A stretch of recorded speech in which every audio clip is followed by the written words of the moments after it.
दिल्ली में बिगड़े वायु प्रदूषण को लेकर है, जहां सर्दियों के मौसम शुरू से होने से पहले ही प्रदूषण बढ़ने से सांसों में जहर घुलने लगा है। राष्ट्रीय राजधानी की हवा बेहद खराब श्रेणी की ओर पहुंच गई है। शुक्रवार को दिल्ली की वायु गुणवत्ता सूचांक यानी कि AQI 292 दर्ज किया गया है। बता दें कि AQI जो दर्ज की गई है वो सबसे खराब श्रेणी में है। कमोबेश ऐसी ही स्थिति शनिवार को भी बने रहने की आशंका जताई जा रही है। केंद्रीय प्रदूषण नियंत्रण बोर्ड यानी कि CPCB का अनुमान है कि रविवार से वायु गुणवत्ता बेहद खराब श्रेणी यानी कि AQI 301 से ज़्यादा हो सकती है। ऐसे में आने वाले दिनों में सांसों पर संकट और गहराएगा। CPCB के आंकड़ों के अनुसार NCR में गुरुग्राम का AQI सबसे कम 204 रहा है, जो खराब श्रेणी में है। फरीदाबाद में 242, ग्रेटर नोएडा की बात करें तो 264, गाजियाबाद की बात करें तो 258 और नोएडा में AQI की बात करें तो 242 रहा है। वहीं दिल्ली में आनंद विहार और वजीरपुर सहित 13 इलाकों में हवा अति गंभीर से गंभीर श्रेणी में दर्ज की गई है। रोहिणी, द्वारका, अशोक विहार समेत 19 इलाकों में हवा बेहद खराब श्रेणी में रही है। डिसीजन सपोर्ट सिस्टम यानी कि DSS के अनुसार प्रदूषण में पराली के धुएं की हिस्सेदारी 0.582% रही है। वहीं खुले में कूड़ा जलाने से धुएं की हिस्सेदारी 1.27% रही है। शनिवार को हवा में पराली के धुएं की हिस्सेदारी 1.87% रह सकती है। राजधानी में प्रदूषण के 13 हॉटस्पॉट हैं। यहां प्रदूषण कम करने के लिए पर्यावरण मंत्री गोपाल राय ने समन्वय समितियां बनाई हैं। उन्होंने शुक्रवार को संबंधित विभागों के साथ बैठक की है।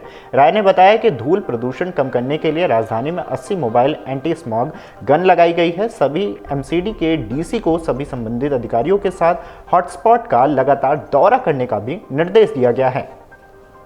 आनंद विहार की बात करें तो आनंद विहार बस स्टेशन के सामने क्षतिग्रस्त सड़कें, वाहनों के आवागमन से धूल उत्पन्न होना, चौधरी चरण सिंह मार्ग पर जाम की समस्या, सड़क के किनारों पर धूल का जमाव, NCRTC construction site project, railway STP के पास कच्चा क्षेत्र, एकीकृत पूर्वी Delhi hub project, railway station के निकास पर जाम प्रदूषण के स्रोत बन के उभरे हैं। वहीं अशोक विहार की बात करें तो CXQM स्टेशन के सामने सड़क की धूल, ट्रैफिक जाम, आजादपुर मेट्रो से Azadpur bus terminal, metro project के बगल में गुरजनवाला टाउन के पास कच्ची सड़क प्रदूषण के स्रोत बन के उभरे हैं।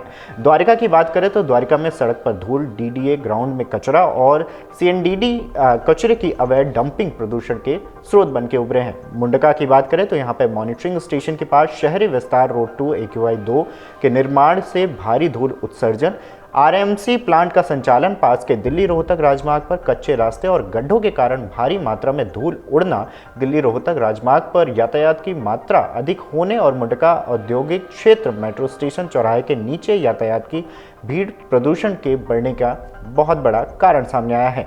जहांगीरपुरी की बात कर ले तो बायोमास बर्निंग DMRC निर्माण स्थल व plant Bhalswa stationary landfill ITI परिसर के सामने बस टर्मिनल के पास यातायात जाम की समस्या, निर्माण एवं विध्वंस रिसाइकलिंग प्लांट प्रदूषण के स्रोत हुए हैं। रोहिणी की बात करें तो वेंकटेश्वर अस्पताल का निर्माण स्थल INDFC भूमि पर कचरा डंपिंग, खुले में कचरा जलाना प्रदूषण के प्रमुख स्रोत हैं। नरेला की बात करें तो DTC बस डिपो में निर्माण कार्य, नरेला की खाली जगहों पर कचरे की डंपिंग, NIT दिल्ली में निर्माण कार्य, जाम की समस्या, ट्रकों की समस्या, पॉकेट 9A में DDA हाउसिंग प्रोजेक्ट में सड़क पर गड्ढे और सड़क की धूल आदि प्रदूषण के स्रोत बन के उभरे हैं। ओखला की बात करें तो मां आनंदमयी मार्ग और ओखला एस्टेट मार्ग की क्षतिग्रस्त सड़क ट्रैफिक जाम प्रदूषण के कारण है।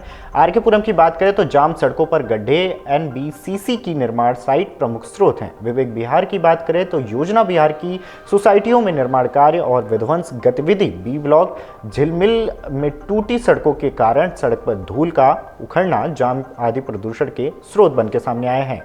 वजीरपुर की बात करें CQM स्टेशन के सामने टूटी सड़क पर अतिक्रमण और कच्ची सड़क जाम की समस्या बनकर उभरी है।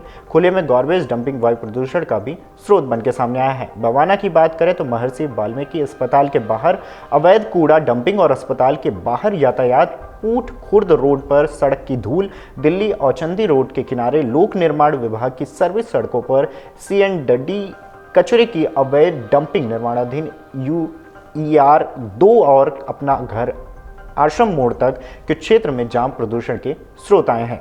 मामले को लेकर प्रदेश कांग्रेस अध्यक्ष देवेंद्र यादव ने सर्दियों से पहले दिल्ली में बढ़ते प्रदूषण पर गहरी चिंता व्यक्त की है। उन्होंने कहा है कि आम आदमी पार्टी और भाजपा के बीच सत्ता संघर्ष के कारण जनता खतरनाक और जानलेवा प्रदूषण से प्रभावित हो रही है, जो कि एक बड़ी समस्या बनकर उभरी हुई है। दिल्ली सरकार और एमसीडी की निष्क्रियता की वजह से 10 वर्षों से जल और वायु प्रदूषण के कारण दिल्ली वासी हृदय रोग, मस्तिष्क से जुड़ी बीमारियां, अस्थमा, फेफड़ों की समस्याएं, एलर्जी, खांसी, जुकाम और आंखों से संबंधित बीमारियों से पीड़ित हो रहे हैं। बात राजधानी में वाहनों के प्रदूषण व टूटी सड़कों से उखड़ने वाली धूल की हिस्सेदारी 30% है। इसके अलावा पराली जलाने, खुले में कचरा जलाने व औद्योगिक धुएं के कारण भी प्रदूषण बढ़ रहा है। केजरीवाल ने 2020 विधानसभा चुनाव के दौरान प्रदूषण नियंत्रण के लिए ई वाहनों की क्रांति लाने का वादा किया था और 25% ई वाहनों का लक्ष्य भी रखा था, लेकिन आज दिल्ली में केवल 3 लाख ई वाहन है, जबकि कुल वाहनों की संख्या 1.50 करोड़ रुपए है। इनमें से 59 लाख वाहन आयु पूरी कर चुके हैं और प्रतिदिन दूसरे राज्यों से 1 लाख से अधिक वाहन दिल्ली में प्रवेश करते हैं, जिससे प्रदूषण और बढ़ जाता है। ई वाहन प्रोत्साहन नीति की कमजोरी का अंदाजा इस बात से लगाया जा सकता है कि 3 लाख ई वाहनों के लिए केवल 19,000 चार्जिंग स्टेशन उपलब्ध किए गए हैं। वहीं दिल्ली वालों के बाद छठ पर लाखों श्रद्धालु यमुना में अर्घ्य देते हैं, लेकिन यमुना की जल गुणवत्ता इतनी खराब हो गई है कि सूचांक 293 तक गिर चुका है। दिल्ली सरकार की नाकामी के कारण यमुना में सफेद झाग वाला जहरीला पानी लोगों के घरों तक पहुंच रहा है। अगर आप ये वीडियो YouTube पर देख रहे हैं तो हमारे चैनल को सब्सक्राइब कर बेल आइकन दबाएं और Facebook पर देख रहे हैं तो हमारे पेज को लाइक करें। 8 मिलियन प्लस सब्सक्राइबर, आपके इस भरोसे के लिए बहुत धन्यवाद।